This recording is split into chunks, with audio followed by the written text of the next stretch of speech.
بسم اللہ الرحمن الرحیم۔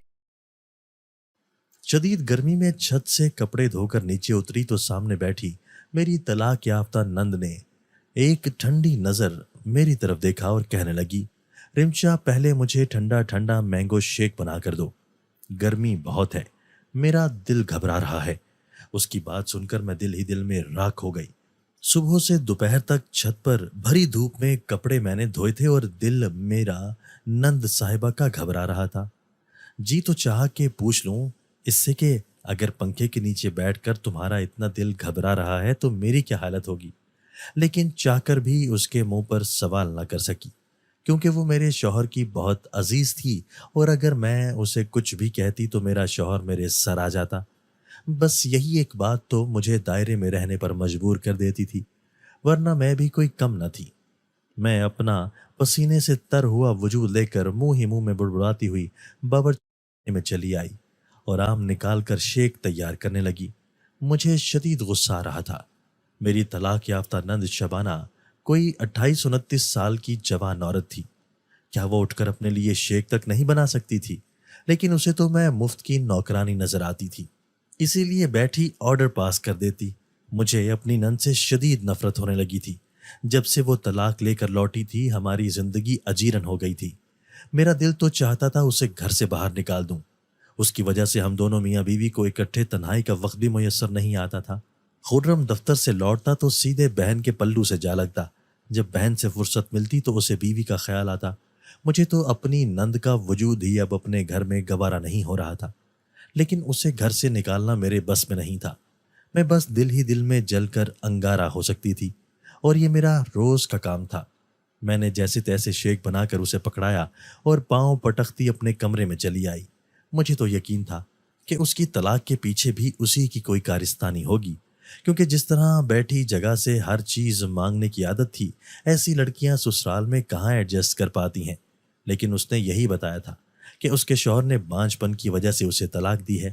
شادی کے 5 سال بعد بھی وہ بے اولاد تھی، اور یہی وجہ تھی کہ طلاق کا داغ لیے میں کے لوٹ آئی تھی، اور اب ہماری زندگی میں گرہن ثابت ہو رہی تھی۔ شروع میں تو مجھے اس سے بہت ہمدردی ہوتی تھی، اس پر ترس آتا کہ بھری جوانی میں اسے طلاق ہو گئی ہے۔ اگر وہ بانجھ تھی تو اس میں اس کا کوئی قصور نہیں تھا، لیکن جیسے جیسے وقت گزرتا گیا اور میں نے اس کے رنگ ڈھنگ دیکھے تو مجھے خود بخود اس سے نفرت ہو گئی۔ کبھی کبھی تو میں سوچتی کہ اس کے ساتھ جو کچھ ہوا وہ ٹھیک ہی ہوا ہے۔ وہ سارا وقت تو اپنے کمرے میں پڑی آرام کرتی رہتی یا پھر کوئی نہ کوئی فرمائش کر دیتی، نہ ہی گھر کے کسی کام کو ہاتھ لگاتی تھی، نہ ہی میری مدد کرواتی تھی۔ ابھی میں اسے شیک دے کر اپنے کمرے میں آ کر لیٹی تھی کہ کچھ ہی دیر بعد اس نے آواز لگائی اور کہنے لگی، رمشا شام کو کھانے میں میرے لیے بھنڈیاں فرائی کر دینا، وہ بھی کم مسالے کی۔ اس کی بات پر میرا دل چاہا کہ کچھ نمک مرچ ڈال کر اسے ہی تیل میں ڈال کر بھون دوں۔ پتہ نہیں پیٹ تھا یا خندق، بھرتا ہی نہیں تھا۔ میں نے دو ٹوک فیصلہ کیا کہ آ جانے دو خرم کو، میں اس شبانہ کا فیصلہ کر کے رہوں گی۔ میں بستر پر لیٹے کروٹیں بدلنے لگی۔ جب میرے ماں باپ نے تو یہ سوچ کر میری اور خرم کی شادی کی تھی کہ خرم تنہا ہے، ماں باپ کا انتقال ہو چکا ہے، ایک ہی بہن ہے وہ بھی شادی شدہ، میں سکون کی زندگی گزاروں گی، اور واقعی شادی کے 6 مہینے میں نے بڑے سکون سے گزارے تھے۔ لیکن جب سے شبانہ طلاق لے کر گھر لوٹی تھی، سارا سکون غارت ہو گیا تھا۔ مستقبل کے وہ سہانے خواب جو میں نے مہارانی بن کر اس گھر میں گزارنے کے دیکھے تھے، شبانہ کی مہربانی سے سب ختم ہو چکے تھے۔ وہ دن رات میرے اعصاب پر مسلط رہتی اور بھائی کے آتے ہی اسے اپنا بے دام غلام بنا لیتی۔ مجھے تو لگتا تھا اسے ہم دونوں میاں بیوی کے رشتے سے ہی بیر ہے۔ خود اپنا گھر تو بسا نہیں سکی تھی، اب ہمارے رشتے پر نظر لگائے بیٹھی تھی۔ ہم دونوں میاں بیوی کا ساتھ بیٹھنا باتیں کرنا اسے آگ لگا دیتا تھا، تبھی تو وہ ہمارے درمیان آ کر بیٹھ جاتی تھی۔ میں خرم کے ساتھ باہر جانے کی بات کرتی تو خرم اسے بھی ساتھ چپکا لیتے، وہ بھی ہم دونوں میاں بیوی کے بیچ ہڈی بن جاتی۔ اب سب کچھ میری برداشت سے باہر ہو رہا تھا، اور اسی لیے میں اب اس معاملے کو حل کرنا چاہتی تھی۔ شام 7 بجے کے قریب خرم گھر لوٹے تو میں نے انہیں صاف صاف کہہ دیا کہ میں مزید شبانہ کی ذمہ داری نہیں اٹھا سکتی۔ خود تو وہ کچھ کرتی نہیں ہے، مجھے کام پر کام کہتی ہے، مجھ سے اب اتنے کام نہیں ہوتے۔ میں نے اس لیے شادی نہیں کی تھی کہ آپ کی بہن کی غلامی کروں گی۔ میرے بگڑے تیور دیکھ کر خرم خاموش ہو گئے اور کہنے لگے، میری بہن پر بہت بڑا صدمہ ٹوٹا ہے، اسے طلاق ہوئی ہے۔ تمہیں کیا لگتا ہے کہ کیا وہ ذہنی طور پر ٹھیک ہوگی؟ ایسے میں اسے گھر کے کام کاج کرنے کا کیسے کہوں؟ اسی لیے تو میں اسے ہر جگہ ساتھ لے کر جاتا ہوں تاکہ اس کا دل بہل جائے اور اسے یہ احساس نہ ہو کہ وہ بانجھ ہے، طلاق یافتہ ہے، اسی لیے اسے کوئی پوچھنے والا نہیں۔ خرم کی بات پر میں نے آنکھیں پھاڑ کر خرم کو دیکھا۔ عجیب بھائی تھے وہ، انہیں لگ رہا تھا کہ ان کی بہن صدمے میں ہے، اور ان کی بہن تھی کہ اس کا کھانا پینا رکتا ہی نہیں تھا۔ ایسا بھی کون سا صدمہ تھا جو کبھی شیک تو کبھی فروٹ، ایسا لگتا تھا جیسے بچہ پیدا کر کے ہسپتال سے لوٹی ہو، بس اپنی صحت کا ہی خیال تھا اسے۔ اس کے آنے کے بعد سے تو میرا وزن 4 کلو گھٹ گیا تھا، اور میرے شوہر کو لگ رہا تھا کہ ان کی بہن صدمے میں ہے۔ خرم نے میرے تیور دیکھے تو کہنے لگے، تم پریشان نہ ہو، میں تمہیں ملازمہ رکھ دیتا ہوں، تمہاری مدد ہو جایا کرے گی۔ میں اپنی بہن سے تو کچھ نہیں کہہ سکتا، البتہ اس مسئلے کا یہی حل نکال سکتا ہوں۔ خرم کی اس بات پر مجھے مزید غصہ آیا۔ مطلب وہ اپنی بہن کو کام کا نہیں کہہ سکتے تھے، البتہ نوکرانی ضرور رکھ سکتے تھے۔ لیکن اب میں زیادہ بحث کرتی تو خرم کے دل سے اتر جاتی۔ میری ماں مجھے یہی بات تو سمجھایا کرتی تھی کہ طلاق یافتہ نند کے پیچھے اپنا گھر نہ خراب کر لینا، اور اسی لیے میں خاموش ہو گئی تھی۔ دوسرے ہی دن خرم نہ جانے کہاں سے ایک 16 سالہ لڑکی کو لے کر گھر چلے آئے۔ وہ دھان پان سی لڑکی بہت ہی پیاری سی تھی۔ خرم نے بتایا کہ اس کا نام شائستہ ہے اور یہ کل سے گھر کے کاموں میں میری مدد کرے گی۔ صبح سے شام تک وہ یہیں ہمارے گھر میں رہے گی، اور میں جو کام بھی چاہوں اس سے کروا سکتی ہوں۔ یہ سن کر مجھے بڑا سکون ہو گیا کہ اب مجھے سارا دن ملازماؤں کی طرح کام نہیں کرنا ہوگا۔ لیکن مجھے کیا معلوم تھا کہ میری نند اس ملازمہ کو بھی میری مدد نہیں کرنے دے گی۔ جیسے ہی کام کے پہلے دن شائستہ کام کے لیے گھر میں آئی تو صفائی ستھرائی کے بارے میں بتانے لگی۔ ابھی میں اسے کام سمجھا ہی رہی تھی کہ شبانہ نے اسے آواز دی اور اپنے کمرے میں بلا لیا۔ مجھے لگا شاید شبانہ تھوڑی ہی دیر بعد اسے واپس بھیج دے گی، لیکن پورے 2 گھنٹے گزر گئے اور شائستہ اس کے کمرے سے باہر نہ نکلی۔ میرے تن بدن میں آگ لگ گئی اور میں نے بہت زور سے چیخ کر شائستہ کو آواز دی تو وہ دوڑی چلی آئی، لیکن اس کا انداز دیکھ کر میں حیران رہ گئی۔ وہ بری طرح ہانپ رہی تھی۔ دوپٹے سے بے نیاز اس 16 سالہ لڑکی کی حالت ایسی تھی جیسے کسی نے اس بیچاری کے ساتھ کوئی زبردستی کی ہو۔ اس کا حال دیکھ کر میں گھبرا گئی اور میں نے پوچھا، شائستہ تمہیں کیا ہوا ہے؟ اچھی بھلی تو تم شبانہ کے کمرے میں گئی تھی، 2 گھنٹے سے وہاں کیا کر رہی تھی؟ کیا گھر کا کام کاج نہیں کرنا ہے؟ شائستہ نے دھیرے سے جواب دیا، باجی میں کیا کرتی، وہ والی باجی نے مجھے کمر کی مالش کے لیے بلایا تھا۔ شائستہ کی بات سن کر تو میری جان ہی نکل گئی۔ شبانہ نے یہ نیا کھیل کیا شروع کر دیا تھا؟ اب اسے شائستہ کو بھی گھر کا کام نہیں کرنے دینا تھا۔ میں نے غصے میں شائستہ سے کہا، اب پہلے صفائی کرو، اس کے بعد ہی جا کر اپنی شبانہ باجی کے کام کرنا۔ میں غصے میں تڑپ کر کمرے میں آ بیٹھی۔ پتہ نہیں اب اس شبانہ کی کمر کو کیا ہو گیا تھا۔ اچھی بھلی تو تھی، ملازمہ کیا دیکھی مالشیں سوجنے لگیں۔ سارا وقت بستر توڑ توڑ کر کمر میں درد نہیں ہوگا تو کیا ہوگا؟ میں اپنے آپ سے ہی ہم کلام تھی۔ شائستہ نے آدھا دن میں گھر کا کام کاج نپٹا دیا۔ مجھے اس بچی پر بہت پیار آیا۔ 16 سال کی عمر میں وہ اپنا گھر بار چلانے کے لیے ہمارے گھر کے کام کرنے چلی آئی تھی۔ میں نے جلدی سے شربت بنا کر اسے پیش کیا تو وہ خوش ہو گئی۔ شربت پی کر بیٹھنے ہی لگی تھی کہ شبانہ نے اسے پھر سے آواز دی۔ وہ پھر دوڑی دوڑی شبانہ کے کمرے میں چلی گئی، اور جب 3 گھنٹے بعد اس کے کمرے سے باہر نکلی تو اس کے ہاتھ میں کافی سارے پیسے تھے اور وہ بری طرح لنگڑا لنگڑا کر چل رہی تھی۔ اس کا انداز دیکھ کر میں کچھ حیران رہ گئی اور میں نے کہا کہ یہ تمہیں کیا ہو گیا ہے؟ یہ شبانہ تم سے کیا کروا رہی ہے جو تمہیں چلنا تک نہیں آ رہا؟ شائستہ نے گھبرا کر مٹھی میں پکڑے نوٹ چھپائے اور کہنے لگی، کچھ نہیں باجی، بس کمر کی مالش کر رہی تھی۔ شائستہ کا انداز مجھے کچھ عجیب لگا۔ جس طرح اس نے مجھ سے وہ نوٹ چھپائے تھے ایسا لگ رہا تھا جیسے کوئی چوری کی ہو۔ ویسے بھی وہ نئی نئی ملازمہ تھی، میں اس پر آنکھیں بند کر کے تو اعتبار نہیں کر سکتی تھی۔ اسی لیے اس کے جانے کے بعد میں شبانہ کے کمرے میں گئی اور پوچھا کہ تم نے شائستہ کو کیوں بلوایا تھا، اور کیا اتنے سارے پیسے تم نے اسے دیے ہیں؟ میری بات پر شبانہ جو بستر پر لیٹی تھی اٹھ کر بیٹھ گئی اور کہنے لگی، میں نے تو مالش کروانے کے لیے بلایا تھا، بچی اچھی ہے اس لیے مدد کی خاطر کچھ پیسے دے دیے، ایسی بھی کیا بات ہو گئی؟ شبانہ کا انداز اتنا ٹھنڈا تھا کہ میرا منہ بند ہو گیا۔